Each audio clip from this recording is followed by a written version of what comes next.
tonight. I hope everyone's doing well.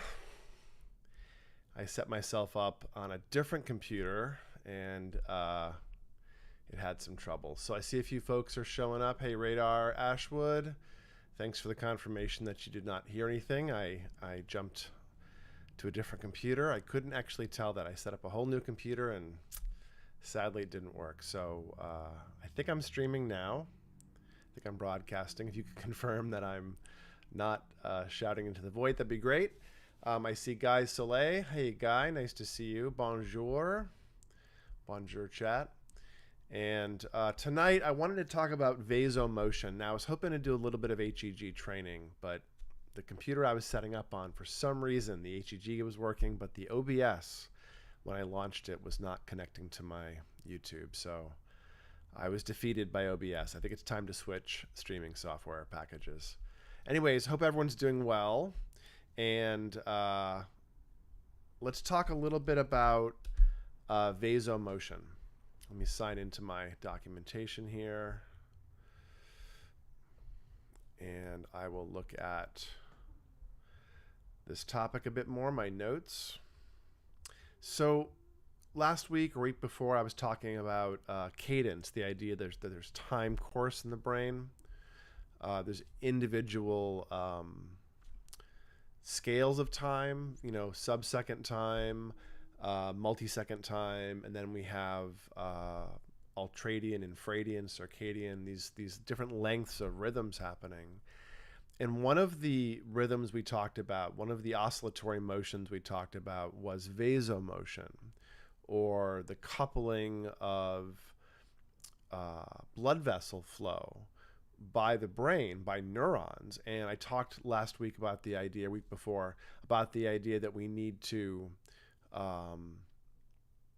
manage stress, or we burn out the very small population of neurons whose job it is to keep the blood flow oscillatory and strong. So a few folks are wandering in. Hello, VJ. Hello, this is the Sonia. Hi, everyone. TT Pierce has given me some confirmation on audio. Thank you, thank you. Radar says howdy. Hey, everyone. Howdy, howdy. Sorry, I was set up to do HEG, and OBS defeated me. So that's okay. I had a backup plan just in case. So let me bring up my notes here on vasomotion. You know, the brain, the blood vessels, they're not pipes. You know, they're not like straws that are passively draining blood. They're oscillators. They're literally pumping fluid. Every 10 seconds or so, there's this, I think, a calcium-dependent squeeze in the arteries, and they squeeze and they relax in rhythmic patterns. And sometimes the patterns stand in place, you know, regionally, and sometimes they travel in waves throughout the brain. So these propagating oscillatory phenomena seem to be involved with clearing of waste, of supplying fuel, and as we'll get into tonight, there's some evidence that some of the triggers for migraine and some of the reason that HEG training that we work on might work on migraines and other phenomena is starting to get a little bit more clear. So this phenomena of moving blood in the brain is called vasomotion. You can see the vasculature as well as the ventricles move quite a bit. If you look at a brain across time, it sort of pulses almost like the heart does, if not quite as much. And when you're asleep, you get this very strong 2 hertz wave, or twice per second oscillation. Now, the blood flow in the brain, these oscillatory vasomotion patterns I'm talking about, are at 0.1 hertz, or about 1 pulse, if you will, every 10 seconds. So they're a lot slower than brain waves, and that's one reason why you can use lower resolution tools like HEG training or infrared blood flow training to sort of exercise these things. But as you'll see tonight, or today if you're watching this another day, in this video I'm going to talk about some of the recent experiments showing that the phenomena of vasomotion are something that you can train. You can measure and you can train. So these cycles that either stand in place or move, we've known about them for decades, but papers around 2024 really crystallized some of the story. And then as I got into the cadence topic a couple of weeks ago, some of the ideas in that phenomena of vasomotion really crystallized for me. So I'm refining my perspective on how we do HEG biofeedback. I use passive infrared hemoencephalography, pirHEG. But the same theory should apply to things like NIR, HEG, or FNIRS, things like, I use the Karman headband, but the Tumim, if you will, headband, as well as the Mendy device, and there's a couple of other FNIRS devices hitting the marketplace. I like the passive infrared because it's not doing anything active, and it tends to train the phenomena. And you'll sort of understand why if you stick around for the video. Why, and you do neurofeedback, which might be a small subset of people, but we have these oscillations, and we're discovering that they're plastic. Now, you and I know that if you're into neurofeedback or biohacking, that the systems are generally fairly plastic. But there's specific evidence here that you can train these circuits, these information, these resource mechanisms with repeated stimulation. And you get something that looks an awful lot like long-term potentiation. So first, traveling waves. Second, you can train them. Third, after things like stroke or after chronic stress, as I mentioned in the cadence video, there's a dampening of the oscillation, or an abolishment, if you will, of the oscillation. It's extinguished or reduced. And a failure to orchestrate the blood flow and the oscillations throughout the brain seems to be a big piece of health and aging. So this is why it matters for neurofeedback. We have this device, simple passive infrared sensors. I guess it's not that big of a deal. I'm not demoing it tonight because it uses software called BioExplorer, which is becoming a little hard to get, and it plugs into prosumer amps that are a little hard to get. So I'm trying to work on solving the technology stack, and I'll have some new tools for that in 2026, I believe. But you can watch my earlier video on HEG. I've done a few of them recently where I do training, so to see what that's like. But essentially, it's an infrared camera measuring oscillations of heat coming off the brain. And for years, I've thought about this sort of like sitting on the beach watching waves crash on the beach to get a sense of how active the ocean is.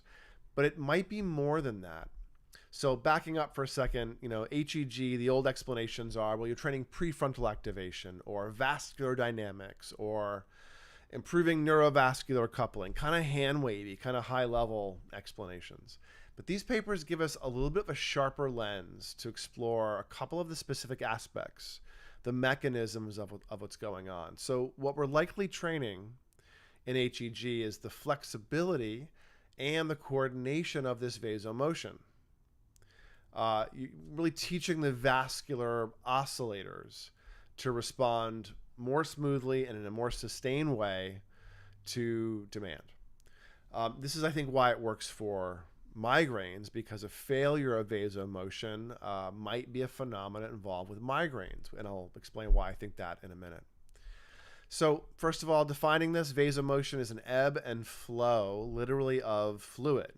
So rhythmic changes in blood vessels, the diameter of the blood vessel changes, and it happens, again, low frequency, once every 10 times per second.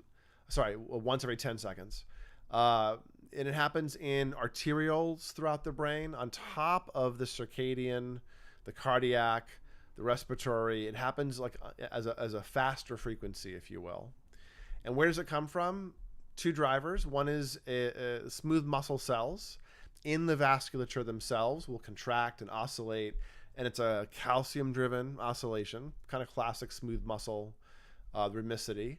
And calcium goes up, constriction, calcium goes down, dilation, pretty classic. So that's the spontaneous, if you will, 0.1 hertz, 0.1 hertz oscillation, or once every 10 seconds for a cycle. So then we talked last week or 2 weeks ago about the neurovascular coupling, these sort of pacemaker neurons, very small population that will sit and coordinate more locally the rhythmicity of the blood vessels in the region. And these endothelial cells are being coupled with nitric oxide, essentially, and prostaglandins to work on contraction. Astrocytes wrap around vessels and release vascular or vasoactive signals, essentially. And this is going to be the NNOS neurons I talked about. This is less than 1% of the cortex, fairly small number of neurons, and it will rhythmically release nitric oxide to cause these vascular dilation, vasodilation events. So I covered NNOS in the cognitive cadence video. And again, as pacemakers, they get blunted or shut down or killed by chronic stress. Lose these and you lose the amplitude and the coordination of vasomotion. So it matters for two reasons. One, metabolic fuel delivery, obviously, and second, waste clearance. Big kind of phenomena we rely on. So when vessels oscillate, they create dynamic pressure gradients. Blood volume drops, CSF flows into the perivascular space around the vessels, the interstitial waste gets pulled out, blood returns, the CSF drains, and then it repeats. So this is the glymphatic pumping cycle, and it involves this vasomotion as well. So this vasomotion isn't decorative. It's very much a load-bearing infrastructure for brain metabolism and maintenance of metabolic processes. So 3 papers from 2024 I wanted to talk about. First, Borghini and colleagues in 2024 in Neuron, the journal Neuron, did 2-photon imaging. It's a certain type of very precise imaging in mice, awake mice, looking at vascular dilation. So little teeny mice vascular brain pumping. And they tracked the arterial diameter in mouse brains in real time across a large section of the cortex. So what they found was the vasomotion wasn't a local phenomena. It propagated. It was a spreading phenomena. So oscillations in one region trigger oscillations in another region, the adjacent region, then it travels. And this is one of the ideas about migraines, that a spreading cortical depression or a lack of metabolic drive or metabolic fuel in an area will sort of trigger a migrainous process, almost like a cramping up of fuel in the brain. So in these mice, they found that the vasomotion propagates and you end up with long wavelength traveling waves that sweep across the cortex. And the waves are sometimes like millimeters in span on a mouse brain, so a human brain potentially even larger. And here's the kicker. These traveling vasomotion waves dominate. They're stronger than the resting state kind of perfusion fluctuations that are the brain using the tissue. So the background oscillatory vascular dynamics are more of a metabolic signal, stronger, more robust signal than the fluctuating use of the fuel. Sort of makes sense. You wouldn't want your fuel cramping up and be the limit. But it does suggest that this is why some phenomena are so debilitating. Things like migraines, things like brain fog, which has some potential disruption of vasomotion as one of its phenomena. So really, really interesting stuff. And this baseline vasomotion is also a bigger contributor to task variance in how much the arterioles in the mice fluctuated under the task. So the sort of better control they had, baseline vasomotion, the more control they had under task as well. So pretty cool stuff. All right, so what did they say? In the NIH press write-ups, they described this as waves of blood. Waves of blood flow washing across the brain's surface. And, not a metaphor, literally washing. It reminds me of, the 2 hertz wave of delta, deep, slow wave sleep, propagating twice per second as big CSF surges, kind of like a oscillation, like an agitation cycle in the washing machine, kind of shaking loose the dirt. And that happens on a very, less aggressive, if you will, longer level in this vasomotion, on the period of 10 seconds. So really, really interesting stuff. We're looking at the rhythmic dynamics of vascular networks. So paper 2, the vasomotion is trainable. It's plastic and entrainable. So plastic, changeable, and trainable, it syncs up with information. So they used same kind of experiment. They used mice, and they used flashing rhythmic lights, and they found that the vasomotion in the visual tissue would change in response to the light, and after you stop the light, would continue to have the pattern of flashing. It learned to sensitize itself to the fuel demand, the energy demand, if you will. So it looked like an LTP, a long-term potentiation kind of learning event, the same way you would see in two neurons wiring together because they were forced to fire together in like a cell culture or something. So really interesting kind of LTP in blood flow and blood flow oscillations. So, I mean, think about oscillatory phenomena that are longer than EEG, like vasomotion, but also things like heart rate variability and the parasympathetic drive oscillation and the circadian rhythm. All of these things seem to be relatively trainable. So, let this thing sink in. You can train vascular oscillations. And with these, mice, this increased oscillation. Sorry, my cat is meowing. I think I didn't. Yeah, you're meowing because I didn't feed you yet. I don't can hear that in the microphones. Sorry, cat. I completely neglected my cat daddy duties. So we have this plasticity in mice demonstrated, and the entrainment increases the clearance.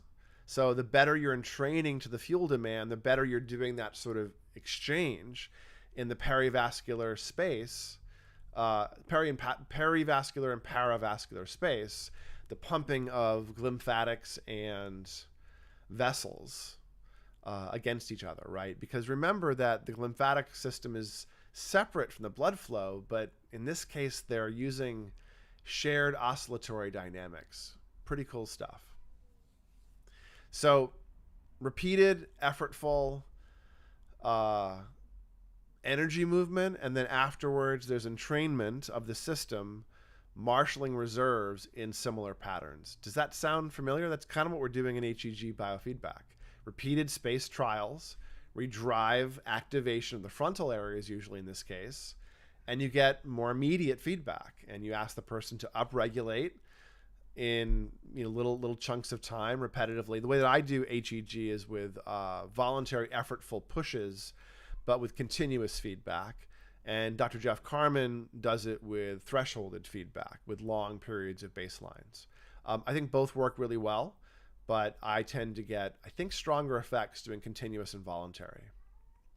All right, so there's two papers. Third paper, I talked last week, or again 2 weeks ago, about losing some vasomotion with the population of nitric oxide neurons dying off a little bit under chronic stress, but you also have more acute stress in strokes showing change behavior in the vasomotion after a stroke event. So Zhao and colleagues, again, 2 photon analysis looking at muscle calcium dynamics, and they found that healthy arterioles showed this 10-second period oscillation, and the calcium is rhythmically moving. But after ischemic stroke, even after you have the blood flow restored, some vessels will stay sort of inert and not pick up this oscillatory pattern again.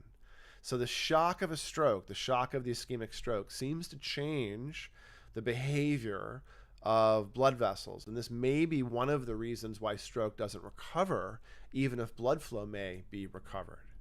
So again, I think things like HEG, photobiomodulation, hyperbaric oxygen, this is starting to give us a sense about why those techniques seem to be impactful against these complaints: stroke, migraine, brain fog, etc. So, we're getting mechanisms that are not just plausible, but they're almost, again, theoretical. Let me label it as a theory, but these are really quite sound, inference chains that I'm making.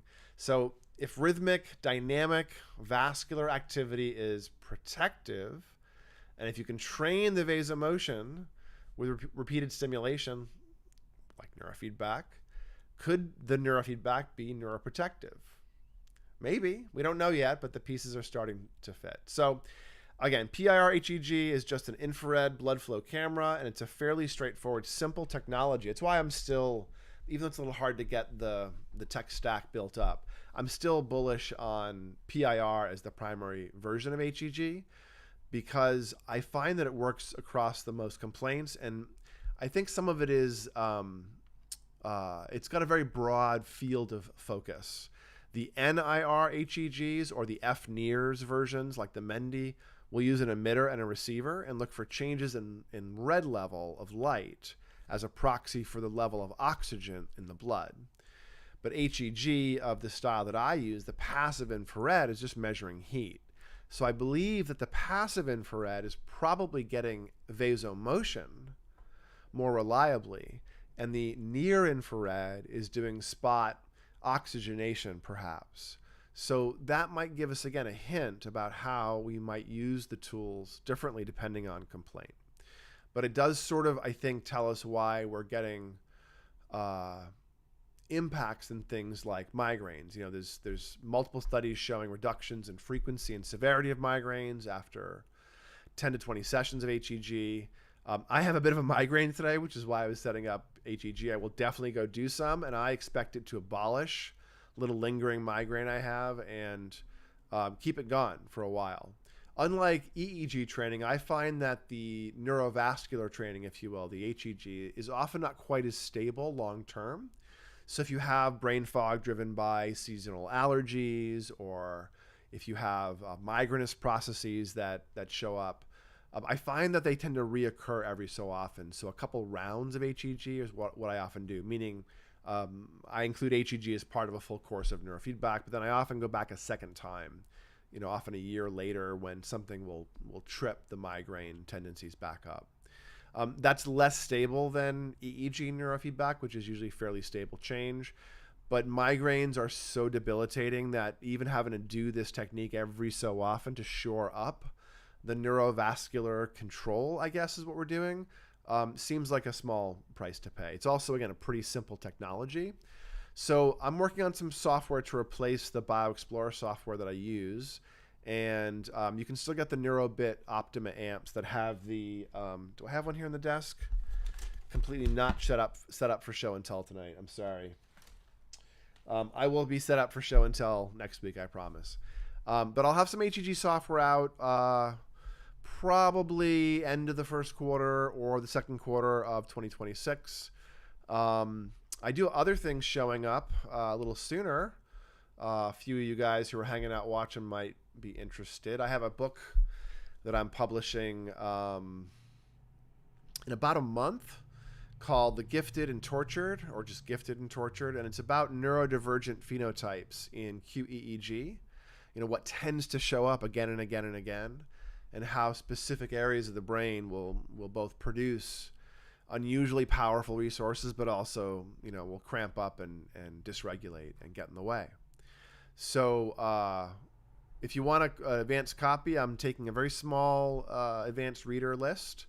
All I ask is that you read it if you have time, and give me any structural feedback or any errors you notice. And I'm going to release that. I was going to do it tomorrow, but I need a few more days to finish off some of the writing. So I'll probably release the advanced reader copy end of the weekend or early next week. And then a week later, I will push it to print, or at least prep it on the different print sources. And then that means it'll go live in the first week of January. And so if you guys want to check that out, please grab the link in the description. I put a little link to advanced reader forum, register your interest. There's already 9 or 10 people on the list. It's going to go away pretty shortly. So if you're watching this video later and you follow the link and it says, thanks for your interest, but we've closed the advanced reader, it means it's more than a few days away from now. But please do me a favor. Anyways, like the video, subscribe to the channel. If you like content like this, if you like getting into the brain at a deeper level perhaps than you might otherwise, if you like getting into theoretical neuroscience, practical neuroscience, functional neuroscience, subscribe to the channel. Tell your friends. Maybe go comment on a video so YouTube notices that people like the videos and share it. Radar has given us some observations he has on HEG. I find HEG to be just as stable as EEG, if not more so. It can be, yeah. I find for migraines specifically, I get less of a stability. For things like post-COVID, post-concussion, brain brightening with aging, I think it's maybe as stable. But for some reason, migrainous processes, especially those triggered by obvious phenomena, like pressure changes in weather, which is a vascular, sensitivity probably, or maybe seasonal changes, allergy, inflammatory phenomena like that. I find those phenomena can be a little hard to keep gone, so to speak. And people will sometimes need to do another round. And my theory on this is that once we're into the vasculature, we're into some of the regulatory strategies that the peripheral nervous system is involved in.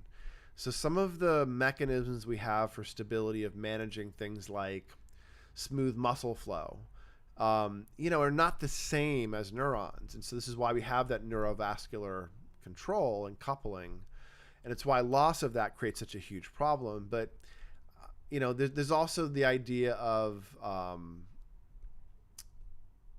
other resource management in the brain throughout circadian and ultradian time scales. We haven't really talked about that too much tonight. Go back and watch the cadence video. But that matters here too. If you're not sleeping very well for several nights, you're more likely to start getting headaches or migrainous. If you, how many times when you were a kid did you stay up too late because you wanted to and it gave you a headache? That's a migrainous-like process, actually. That's the brain cramping up with lack of sugar, so to speak. It's not just sugar, but it's that sort of theory that the brain is having trouble marshaling and managing resources.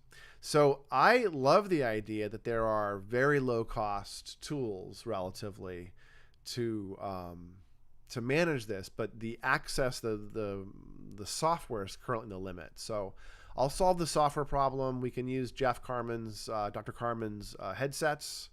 Those are like $750 list, and there's several amps that might take it. The Neurobit, which is about $1,000, which a decent amp is. We'll take that if it has the aux port.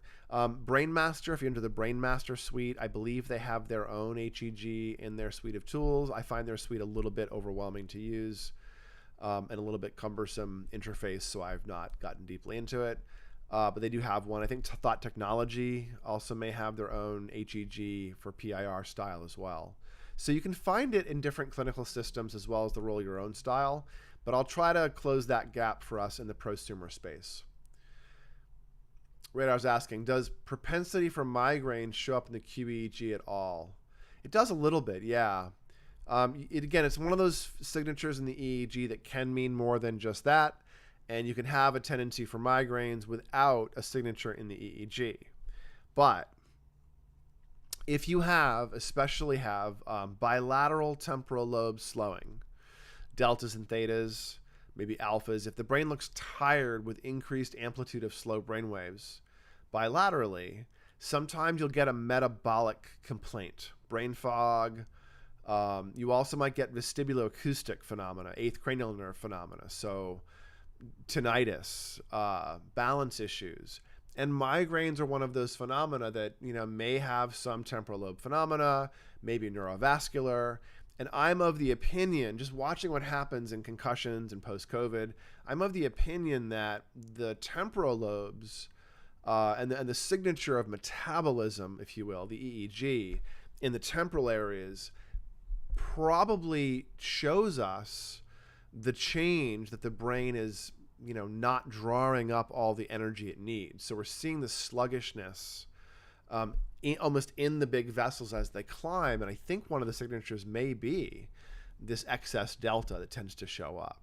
So if you see bilateral delta, I would expect there's something going on that's untoward and uncomfortable. Maybe migraines, maybe some vestibular issues, maybe some tinnitus or tinnitus if you're American. Sorry, I have a lot of European clients, so it's tinnitus, especially if you're Swedish. Speaking of Swedish, Radar's asking if I'm Swedish. I am not. We do have an office in Sweden. We have a Stockholm presence. A lot of clients throughout Sweden and other parts of Scandinavia.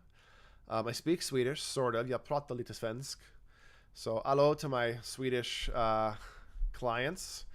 But my Swedish is not so great, and all Swedes speak English at least as well as I do, pretty much, if they're under the age of about 80. So, you know, English is usually easier, even in my Swedish offices. We do have offices, clients all throughout Europe, and you can do work with us even if you're not in one of our sort of home countries, but we can work directly with you for brain maps and drop off equipment, pick up equipment in Sweden and the UK, all throughout the US, anywhere in the US. And there's a few other countries that we're starting to move into. So let me know if you're desperate for neurofeedback, and we'll try to prioritize. Hey, Joe Bar, giving us some feedback, giving us some testimony here. I had mixed results doing HEG with Mendy and the new Muse Athena headband.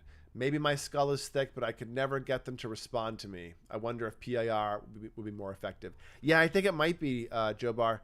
The Mendy's an F Nears. It's like the Tumim style. I assume the Athena is as well, because it seems like everyone is using F Nears, although I'm not 100% sure without looking it up. But yeah, I find that a lot of people don't get nearly as much impact from F Nears style as they do from regular PIR HEG. Now, I have had at least one staff try the F Nears variant who's familiar with PIR and was able to use the F Nears to shut off a migraine the same way you can do with PIR. But I don't know if that's because they already knew how to do it. I've discovered that I can almost do a peripheral biofeedback like skill building thing. So to back up for a second, in neurofeedback or in biofeedback in general, you can divide biofeedback into central and peripheral. And central biofeedback is on the brain. And normally that means we're talking about EEG parameters or some other type of electrical parameter. You can also do fMRI, blood flow, with neurofeedback. But peripheral nervous system, you know, all the nervous system that's outside the bony structures, you're aware of. You can feel your peripheral nervous system. You can feel your heartbeat. You can feel your respiration. You can feel your skin clamminess, that kind of stuff. You can't feel your brain. And what that means is when doing biofeedback on the body, on the peripheral nervous system, there's a process called skill transfer, where if you're doing HRV biofeedback with an ear clip or a finger clip, you practice learning to drop into the zone, and you gradually get better and better at learning where that lever is, developing that skill, that lever to, pull back from the sympathetic activation into the parasympathetic downregulation. So you practice it with the device in front of the computer, and then when you're stressed out in the checkout line or in traffic, you find you can reach for that same regulatory control. The mechanism, if you will, is much more accessible. And I found with HEG that's kind of true. If you've done a bunch of HEG, PIR, HEG, and you successfully have abolished migraines with it, and I found I can do it pretty reliably, blunt or reduce the intensity of one or even abolish one. And if you get to one when it's ramping up, it shuts it off and it doesn't show up. It's a really nice effect. And what I found when I haven't had the device, once or twice, I've just kind of like reached for that same experience of imagining it happening. And I've gotten some of the same effect. So I think that the neurovascular coupling is a little more amenable to voluntary control the way the peripheral nervous system is. I don't know why that is. Maybe it responds to other aspects of, like the HRV we know is tied into the cingulates, which is tied into other phenomena. So perhaps, it's a peripheral nervous system driving the neurovascular coupling, the vasomotion. That would make some sense, that the brain would marshal its energy level in response to the body, so I'll have to look into that. There's probably something there where again, I'm chaining inferences, but these are all fairly plausible, and I'll backstop them. You guys are my guinea pigs to let me talk these theories out, and then you'll see them well developed with references in like articles and books and things later. But I think that's what's going on. Is I think we are uh, I think pirHEG has aspects of voluntary control because it is almost like doing peripheral biofeedback, even though it's on the brain. I think the vascular component trains the way the body does, and the neuron component trains the way EEG does. This is why you can also get more of a migraine or a vertigo improvement when you combine HEG with EEG training and you stack them. You generally get better effects on both. Radar's wondering, why do you speak Swedish if you're not Swedish? There was a language requirement in college like 30 years ago, and I had the unfortunate privilege of growing up in the 80s with high school languages being abysmal, and I was scarred by high school French. And the last thing I wanted to do was go and sit through rote repetitive language, so there was just a couple of languages being offered at my college, UMass at the time, and I found this immersion style where you went and you did an hour and a half or 2 hours every day for 5 days, and you got all your language requirements done in a single year. And I thought, oh my gosh, that's great. You might actually learn. I might learn it. It's a different way of learning, and I found it really impactful. Now, I didn't know this before choosing that language. Of course, it would have made more sense to learn Spanish or something, right? Like more useful in the U.S. But once I got deeper into Swedish, what I realized is Swedish is actually English. It's the ancestor of English. It's very, very similar to English. And it's an easier language in some ways than English is. Swedish doesn't really conjugate verbs, for instance. So once you know the past tense and the present tense, that's it. You know the verb. And there is some evidence in the linguistic sort of anthropology that Old English may have died out. Swedish may have swept in and borrowed words from English and Germanic and become English as we think of it now. So some linguistic scholars are arguing that English is a direct descendant from Swedish, not from German.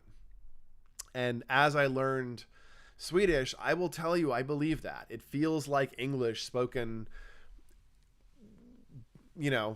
with a little bit of a different, it's just one step beyond an accent difference. My hunch is it's a bit more alien than other Scandinavian languages would be to other, Swedes, let's say. But learn Swedish. If you would like to learn a language that's interesting and beautiful and easy for an American or an English speaker to learn, Swedish is really easy. What other languages do I know? A little bit of French, a little bit of English, a few programming languages, maybe, a little bit of Swedish, not very many. A few phonetic instruction teaching languages for teaching rhythm. Let's see, a couple questions I missed here.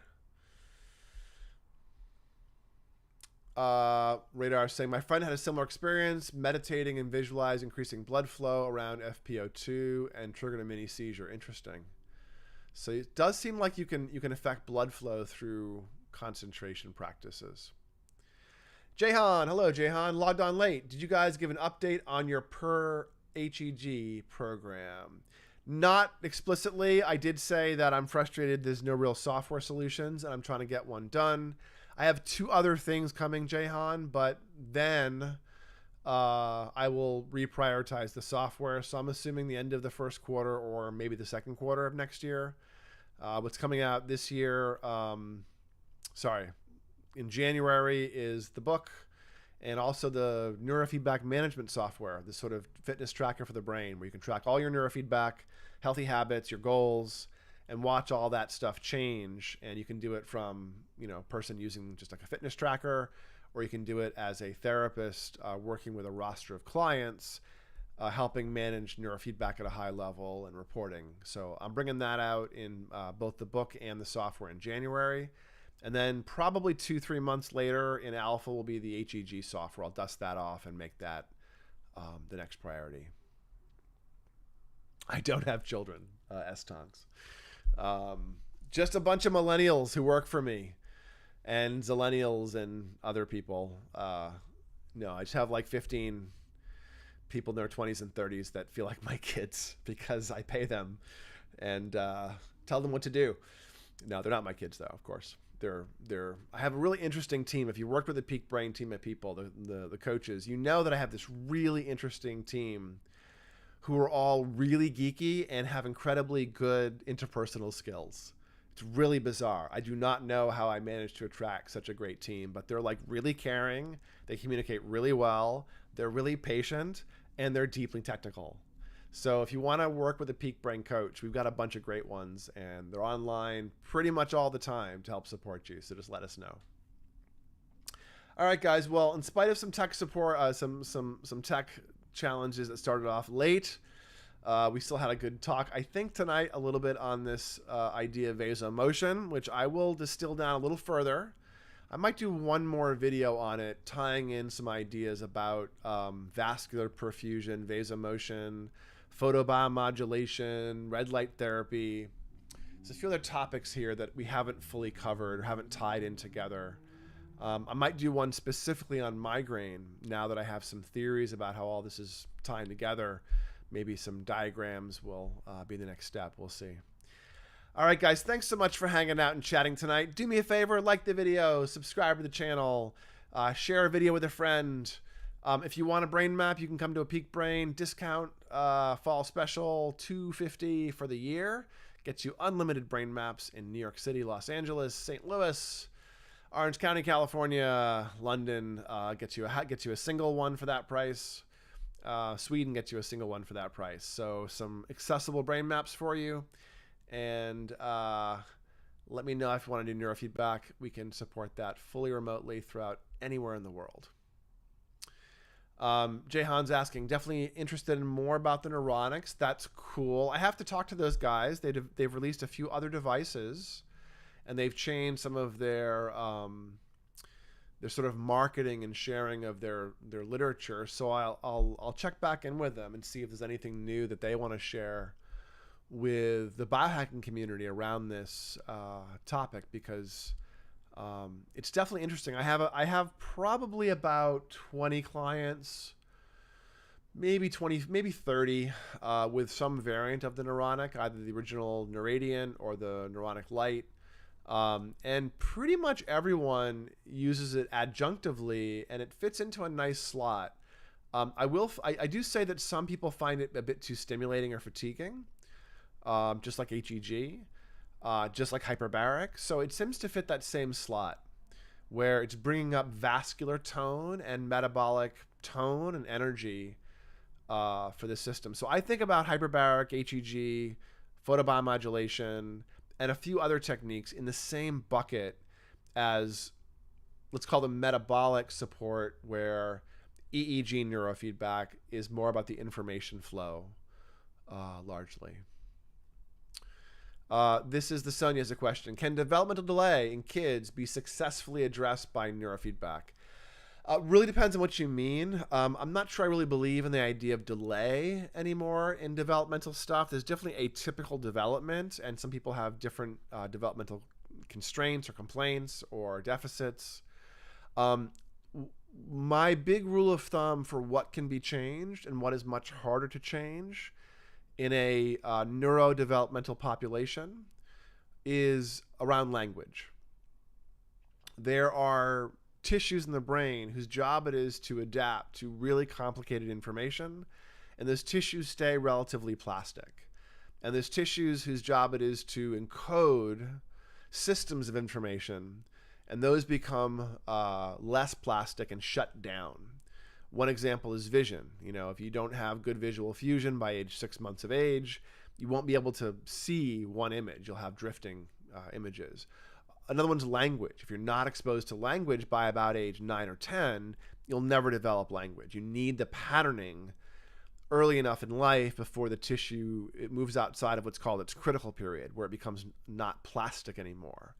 And in the cases of like language, you know, that's so you can do things like recognize other people's accents and recognize a word that you know, even though it's spoken differently. You know, your representation of the thing becomes invariant a little bit over time. And so it lets you map the world onto it instead of being beholden to the world's information as directly. And vision's the same way. Language is like that. So if you have a 6-year-old or an 8-year-old or a 12-year-old who has no language, those are not resources I usually see change. Now, if somebody has receptive language, they comprehend, but not doing much productive language, sometimes you'll see that shift a little bit. And if somebody has some language, but it's not wonderful, it's kind of wooden, or they're they're lacking prosody, verbal lilt, and emotion, or they can't pick out sarcasm, or they stutter. Those things I see change with neurofeedback. But language can be a hard phenomena to work on. Now, most of the other stuff is pretty straightforward. Not straightforward, but getting change is something that can be done. So executive function or attention control, sleep control, speed of processing, sensory processing, even social processing seem to be phenomena or resources in the brain that are meant to keep adjusting. I mean, think about your circadian rhythm. You can go to night shift and adjust to it. You can travel across 6 time zones and adjust to it. Think about working in a high-stress job versus not. You can adapt to environments theoretically. You can ramp up your resources to do what you need to. And this is the basis of both regulated, if you will, resources and dysregulated. If your posterior cingulate cramps up because the world is not especially safe or predictable, and now you're looking for danger everywhere, that can be a trauma response. But if there's really tigers around, then it's an appropriate response to allocate a lot to that resource. So a lot of tissues remain plastic, and because of that, the sensory, the social, the nonverbal aspects of language, the executive, the sleep, even things like bedwetting, stuttering, these things I do see change in neurodevelopmental populations. But in the absence of language, I don't see nearly as much change. So, Stonks. Hey, Stonks. I don't have kids either and don't want to. What made you decide not to have kids? Oh, I don't know. Maybe just never got around to it. Maybe never, maybe the stars haven't aligned. Radar, if a child is nonverbal, I would try giving them inulin fiber like how Dr. Nemenchek does. Yeah, I mean, I think there may be some people for whom verbal phenomena are blunted or hidden, and you can have some nutritive. There are cases where you have spontaneous language recovery, but I think that there are specific mechanisms there. I don't think it's a generalized phenomena. I don't think inulin's going to work for most people, basically, but easy to try and fairly innocuous.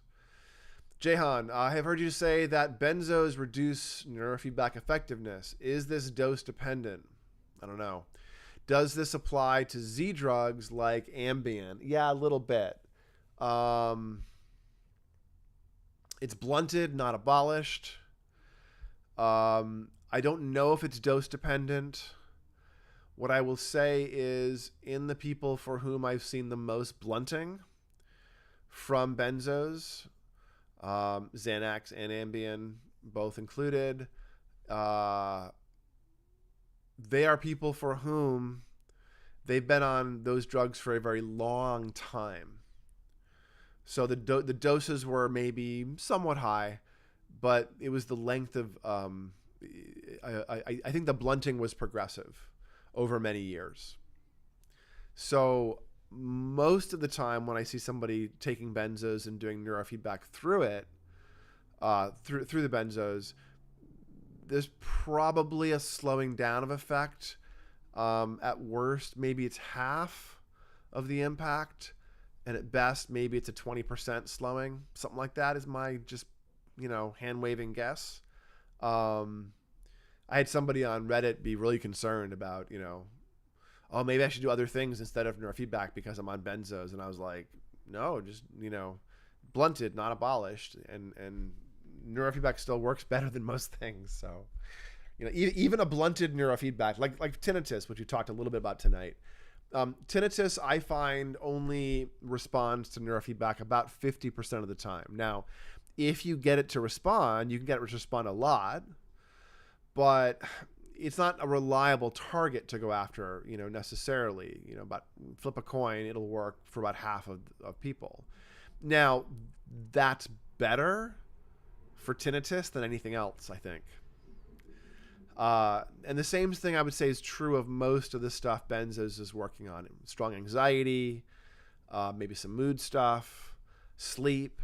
Neurofeedback still works better when blunted than almost anything else in my experience. So, you know, I'm not too concerned about the blunting.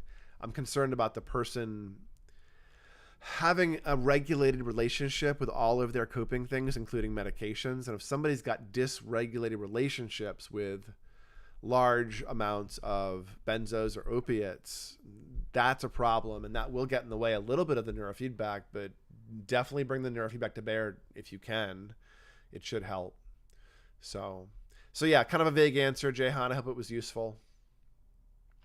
All right, guys, unless you have more questions, I'm going to run and work on my tech and get it all set up a bit better for you next week. Say hello. Comment in the comments. Like and subscribe. Tell your friends. Tell your enemies. Fix your enemies. Wouldn't that be great? If you tell your enemies about all the awesome things they can do to their brain, they're going to fix their own anger, their suffering, their reactivity, and then you'll have a nicer life too. So fix your enemies. Oh, I have more questions to answer. Can neurofeedback work on PVPS, post-vasectomy pain syndrome? I don't know, Stonks. I'm not sure where that phenomena is experienced. If it's a central phenomena in the brain, then yeah, probably. But I'm not sure that it is. I don't know enough about it. And this is the Sonia's asking if a person has both high theta beta ratio associated with ADHD, ADD, and epileptiform discharges, do these conditions interfere with each other at all? In terms of neurofeedback, no. The same neurofeedback would address both. I mean, SMR training should be able to address both of those things and give you a brain that has a, you know, seizure threshold where you want it, and a brain whose inhibitory tone for not going squirrel, you know, is also where you want it. So theta will give you the inhibitory tone behaviorally, and robust low beta SMR should give the ability to inhibit ictal or seizure events. So I would say that just working on the classic neurofeedback will often take care of epileptiform phenomena. This is why the sort of silent presence of epileptiform stuff being fairly high in a neurodevelopmental population, an autistic population, an anxiety population, an ADHD population, it's somewhat high. It's not, you know, very high, but across complaint, it's between, you know, 10% and 25 or 30% for some of these complaints, where you'll see subacute seizure phenomena going on in the background. But you can train the brain with SMR, and you kind of get the brain in shape in general, and the brain can resist seizure phenomena. So I'm not sure that epileptiform things are always disease processes.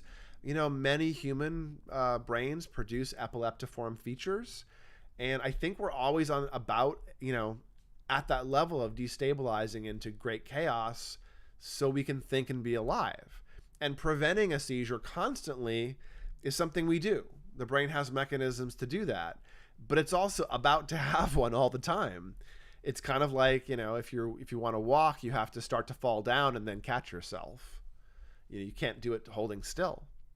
And I do think that the brain uses the seizure phenomena, the chaos, the criticality, as an information edge, so that it can walk off that edge and change.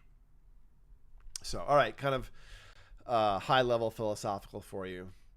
Can neurofeedback work on premature ejaculation? Perhaps. Again, if it's from the brain. You know, I've worked with people who have post-finasteride syndrome or post-SSRI, DPDR phenomena, which often comes with sexual dysfunction. And you will see a change. It's a slower change than working on things like trauma or ADHD, which is very rapid usually. But yes, I have seen change. Is it because it's working on specific features? I don't know. It might just be because plasticity gets brought up and you get a secondary downstream effect, so to speak. I don't know.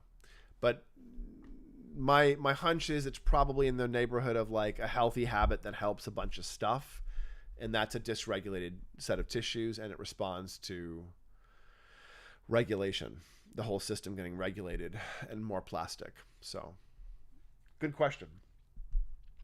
Stonks is asking, what do I think about working with a remote hypnotist during remote alpha theta session, for example, to practice affirmations when going so deep? Yeah. I think those are useful tools. There were an early alpha theta literature. So the Peniston protocol, maybe not in its first version, but like by the second or third time it had gone through variations and was being used with alcohol in the literature, in studies. It was being used in the clinics with affirmations, auto affirmations. People would like record their own versions of it, etc. And you would do these alpha thetas and then do the affirmations, or do the alpha theta with the affirmations happening, autologous affirmations. And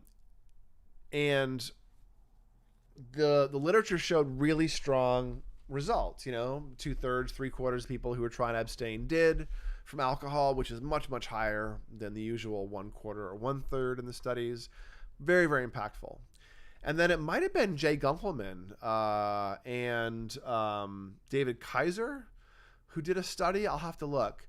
But a couple people did studies replicating the original Peniston protocols, looking at, well, does it work without the affirmations? And they found like basically the same exact level of effect without any cognitive work at all.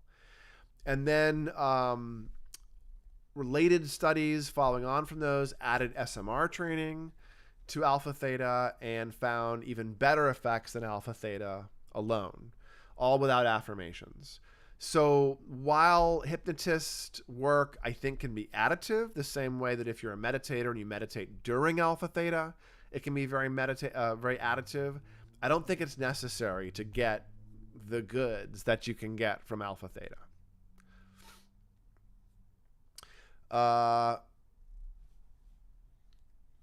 Neurofeedback working for PFS is interesting. I feel like I've heard you mention that before. Maybe. Stonks, what is a secondary down? Just means that maybe if that phenomena is in the peripheral nervous system and not the central nervous system, you may be getting an effect on the peripheral nervous system by making the central nervous system healthier, more plastic, better rested, and getting secondary regulation or healing, so to speak. Not because you're like putting your thumb right on it, but because you're making the whole brain healthier. You go to the gym for your sore back and you get abs. Whoops.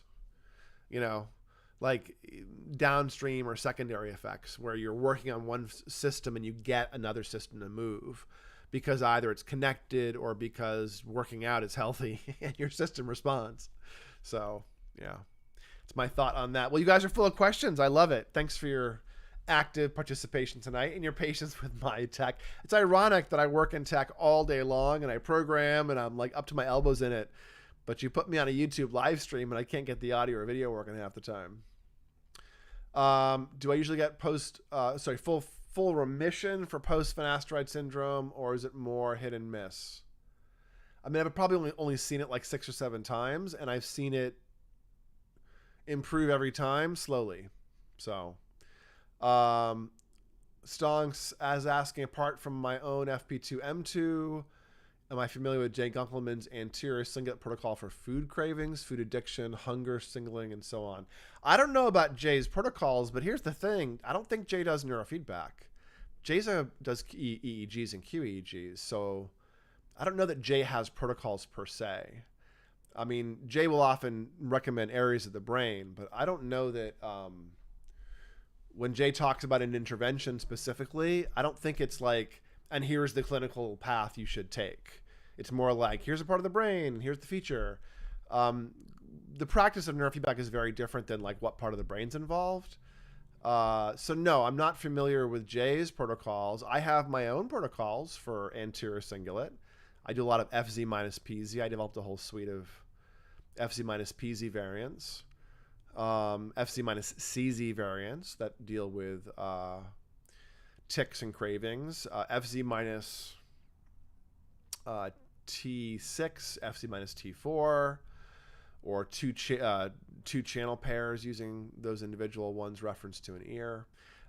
Every person is so variable that you will often see that it's not about the protocol. Like it's, you guys are sophisticated on this talk tonight, so you all know this. But there's this common question that people ask when they get into neurofeedback initially, which is, hey, what's the best device I should get? As if it's the device that's doing something specific, and it's not. You can get in shape with a kettlebell, you can get in shape with a Nautilus machine or a rowing bench or swimming or yoga. It's kind of what you do with the system that ends up creating the change, and the good systems are basically infinite in what you can do with them, and they don't constrain what you can do. When you get a level below that, the same thing applies to protocols.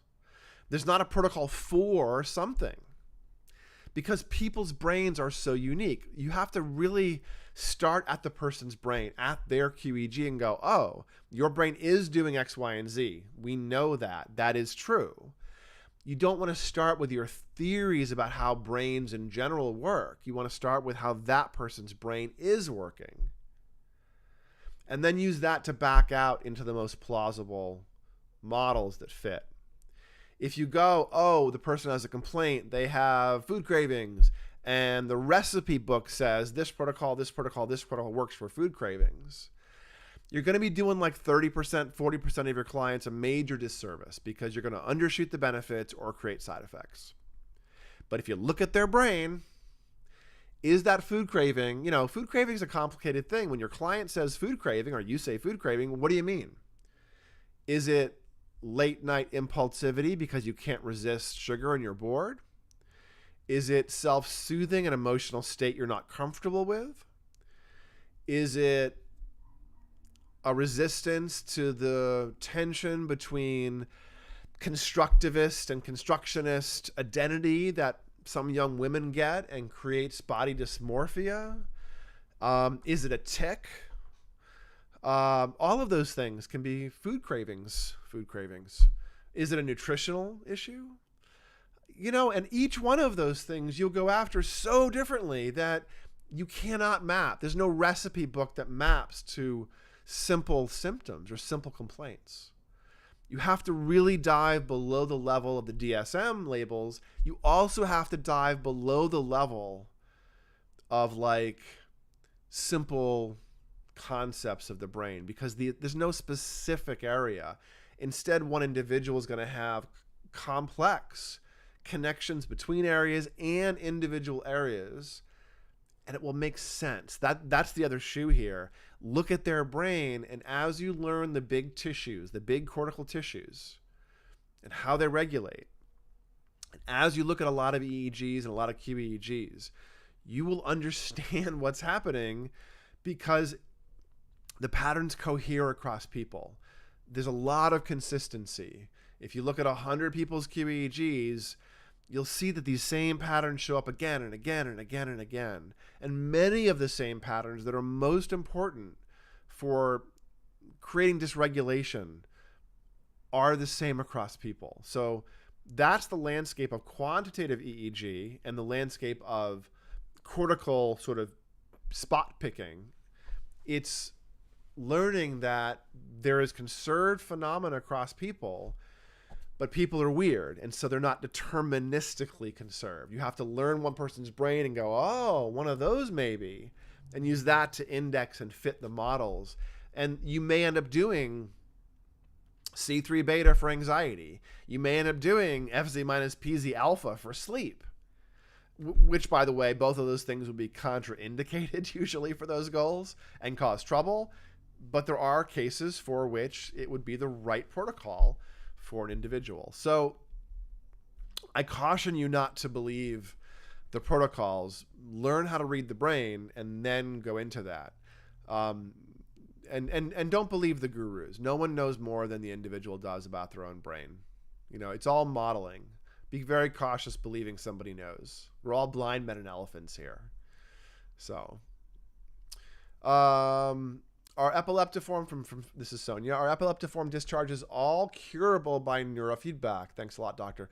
I mean, I'm not sure. The literature, Barry Sturman's paper, metadata study in 2012, showed that the average was 50% reduction in all the studies they looked at, and 5% of people got complete control for a year. I've never seen a result as poor as 50%. I have seen a lot of very strong change, and I have seen seizures push back a little bit and then stay gone when you go through a second round of neurofeedback for years. So I don't know, but it seems to be, again, more impactful on seizure than almost anything else. I mean, except for removing the tissue causing the seizure, I think neurofeedback might be the next most impactful thing, aside from like, lead weight blanket things like giant doses of phenobarbital and things that aren't, maintainable. I do think neurofeedback is the most impactful solution we have for seizure, even more impactful than most medication. But that's an opinion, and the literature has not made those clear comparisons. So, that's the line. All right, guys. Well, thanks so much for being a great audience tonight. I hope you enjoyed chatting. Hope you enjoyed asking questions. And I will get back to you guys next week with some more topics of interest, hopefully. All right, one more question. Radar's asking, what % in practice would you say get complete control for seizure? I suspect it's more than 5% if you do enough sessions. Yeah, I would say it's probably more like most. In the seizures I've seen, I would say that, I don't know. I'm going to say conservatively, it's like 2/3 of people seem to have their seizures fully controlled, but it takes going through 2 rounds of neurofeedback, and it's often 6 months to a year apart.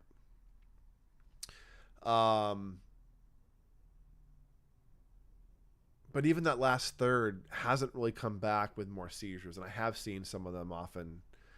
So, yeah, it's much more than what I would guess in the literature. Yeah. So, all right. Well, great question to end on. If you have seizure activity or think you might, neurofeedback could be an easy tool. All right, guys. Have a lovely evening. Take care of those brains, and I will talk to you soon. Bye-bye.